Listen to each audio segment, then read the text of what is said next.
What's happening, guys? Pete back with you for another edition of the Music Box P podcast. Hope you guys are doing well.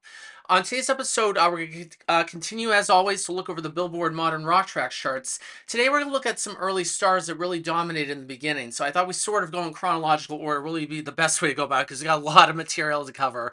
So we could go on for years and years talking about this. But we're going to talk about some of the early stars that dominated when the chart began in '88 and sort of go through some of the ins and outs of the chart as well too, because it could sometimes be a little hard to figure out, especially some that have followed the chart a lot since I started following in like 2000, so that's when I first started. The late '90s, early 2000s, which is probably like the peak of the chart too, before the new metal movement took in.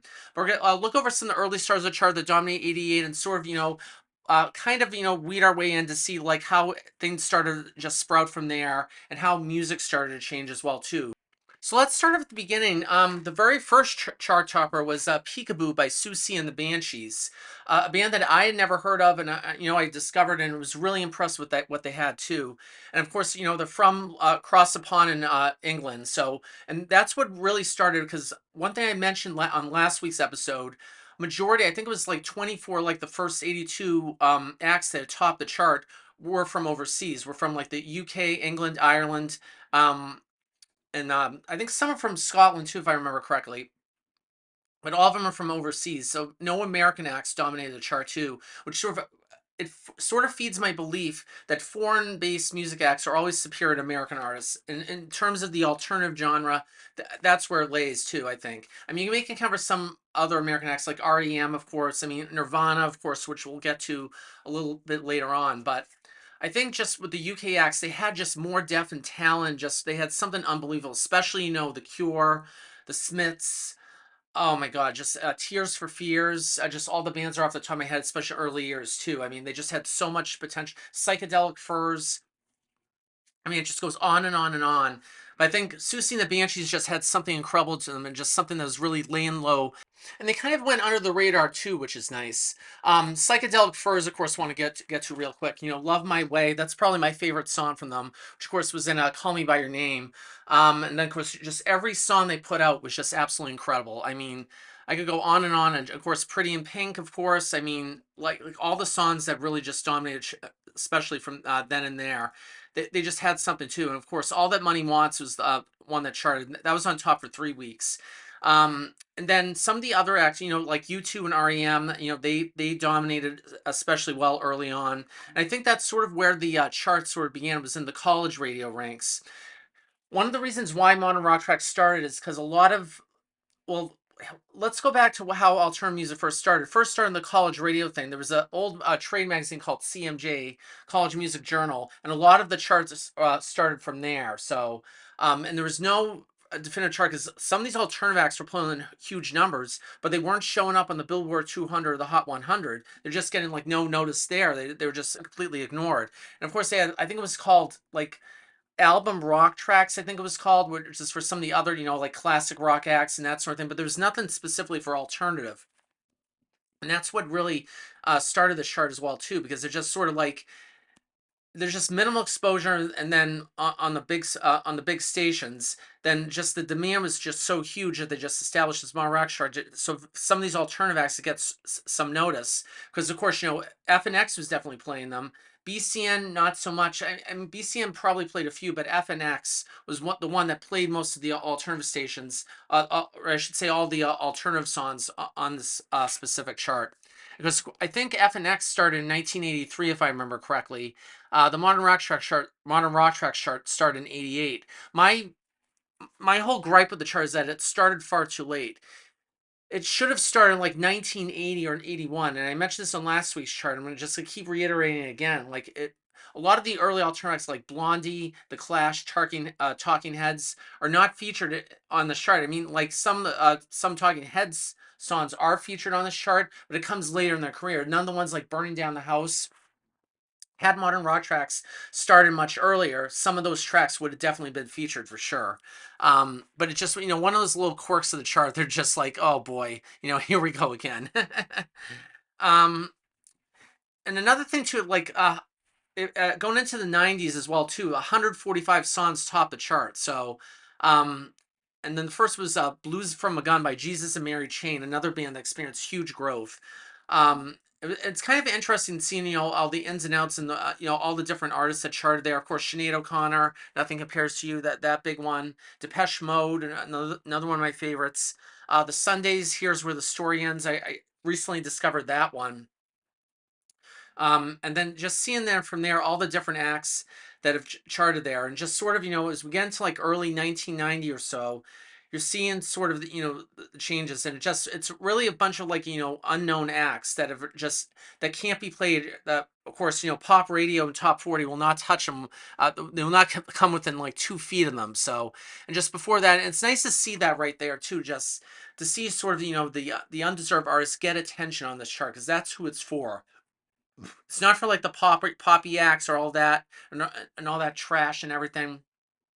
It's specifically for the alternative charts. That's why that's why I love so much about it. Just give notice and sort of music discovery for me. Some of all these different artists that I never had the opportunity to discover until now. And of course, discovering The Cure for the first time is definitely well worth it. And seeing just everybody just sort of get their notice and get their due. But I think really when things started to change, probably September, I would say around fall of 1991. I would say when Red Hot Chili Peppers they topped the chart first time with Give It Away. That was on October 26, 1991. Then U2, who had already had a bunch of hits before, they dominated like the early years of the chart. They took over. But then it was really November 23rd, 1991, and Nirvana Smells Like Teen Spirit. And FNX was actually the very first station to play Nirvana in the whole country, because I think that when they played Nirvana's Nevermind album from front to back, I think that's the same night they made their appearance on Saturday Night Live, if I remember correctly. I remember that reading that somewhere, which is a very interesting bit of trivia too. And it really stood from there that they were going to take off and do great things from there. And one of the latter hacks, we're talking about Talking Heads, Sax and Violins was the song that charted, which I had never heard before, but I'm sure it's pretty good, but I'm sure it doesn't compare to some of the early stuff that Talking Heads put out in the early 80s. And of course, you see XTC, Senses Working Overtime was a terrific one as well, too. But seeing all these different acts get their notice really just, it shows who this chart was built for in the first place. And it just really it speaks to mind about just all the hard work that they put into just trying to get notice out there as well too. I think that's what's most important about getting out there and whatnot. And I think a lot of the other charts too, because it followed like Billboard so much, and just seeing like who they cared to, especially mainstream rock was more hard rock and heavy metal.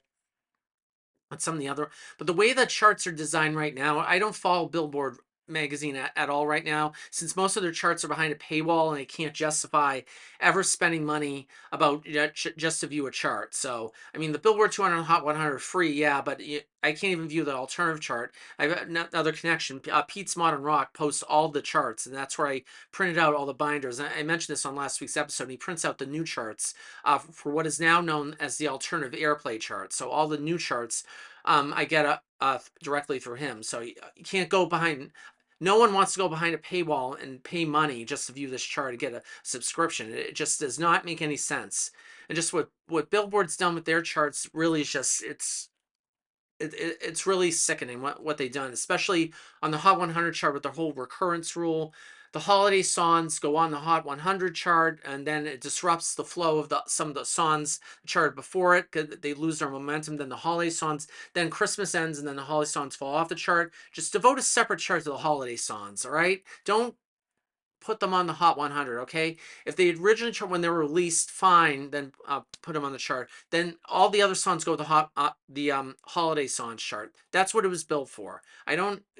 This is just one of my long rants about holiday music. It just, I don't get it. You never see this on the Modern Rock Tracks chart at all. No, no way, not chance, not a dime. Okay, ran over. So, yeah, continuing on with the chart and just seeing all the different, twists and turns along the way. Another thing too is sort of the local acts, especially here in the Boston area.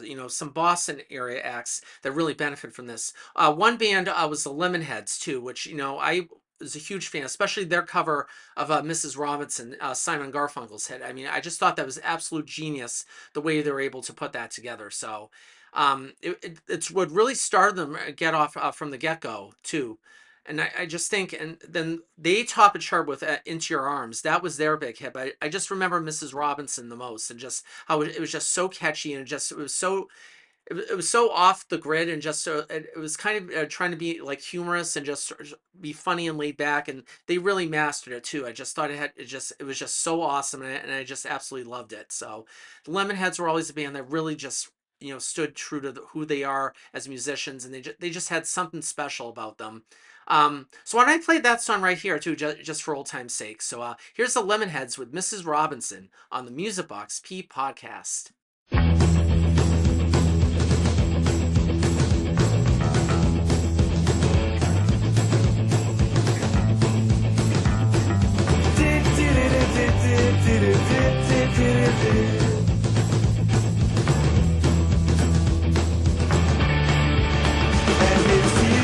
Mrs. Robinson, Jesus loves you more than you will know.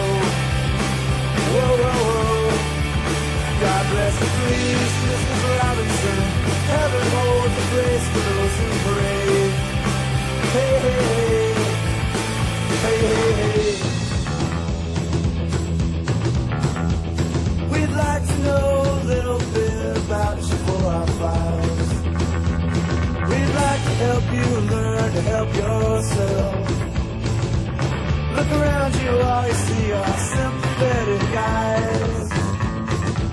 Stroll around the grounds until you feel at home. And here's to you, Mrs. Robinson. Jesus loves you more than you will know. Whoa, whoa, whoa. God bless you, please, Mrs. Robinson. Heaven holds a place for those who pray. Hey, hey, hey, hey, hey, hey. Hide it in a hiding place where no one ever goes.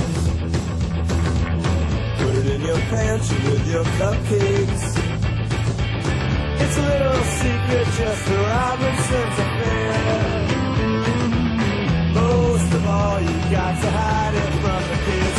Look at you, Mrs. Robinson. Jesus loves you more than you will know. Whoa, whoa, whoa. God bless you, please, Mrs. Robinson. Heaven holds a place for those who pray. Hey, hey, hey. Hey, hey, hey. Sitting on a sofa on a Sunday afternoon. Going to a candidate's debate. Laugh about it, shout about it when you got to choose. Every way you look at it, you lose. Where have you gone, Joe DiMaggio? Our nation turns its lonely eyes to you. Woo, woo, woo. What's that you say, Mrs. Robinson? Joe and Joe has left and gone away. Hey, hey, hey. Hey, hey, hey.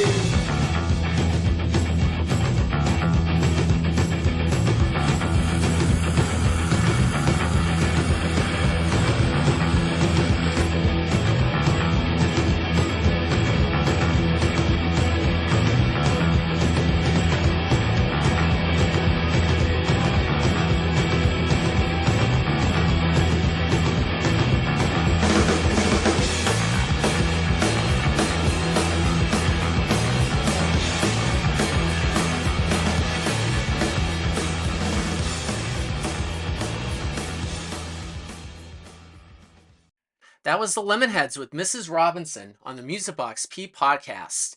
Continuing on some of the stars, and another song I want to bring out by the Lemonheads, It's a Shame About Ray, which was on that album. So that's another good song too that I just neglected to mention. But just Lemonheads, just another band too that just benefit just immensely, especially here in the local area, just from just getting out there and getting noticed too. Another Boston area band too that just the Mighty Mighty Bosstones. I mean, that's probably the best known act that got a lot of notice on the Modern Rock Tracks chart. Just 1997 is where it started, and that sort of was my favorite era of music growing up. Just from '97 on, to get out there, and all the different music that charted there too. But Mighty Mighty Bosstones were another local act that really benefited immensely from that too, and just all the other acts too, like sort of sandwiched in between too. Like the Wallflowers, the Verve Pipe, Third Eye Blind, Matchbox 20, Sugar Ray, Marcy Playground, who dominated for 15 weeks with Sex and Candy. That was a huge one.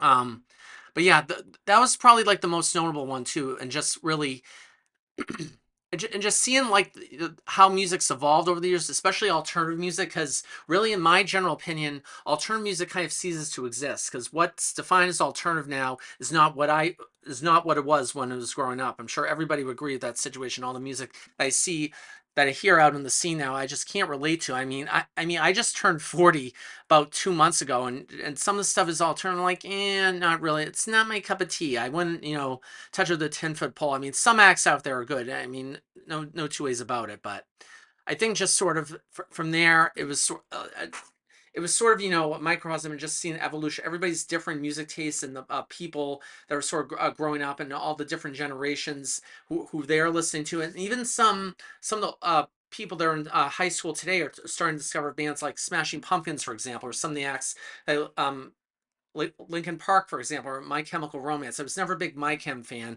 I mean, I listened to Linkin Park like early, like Hybrid Theory era. But it's great to see some of those teenagers today discovering that music right now, because that's the only way to keep it alive.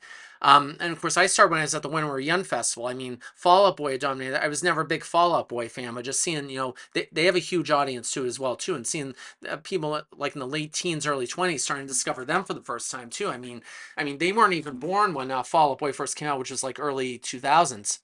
But yeah, it just shows you now how this chart is just so special with all the different, musical tastes and whatnot.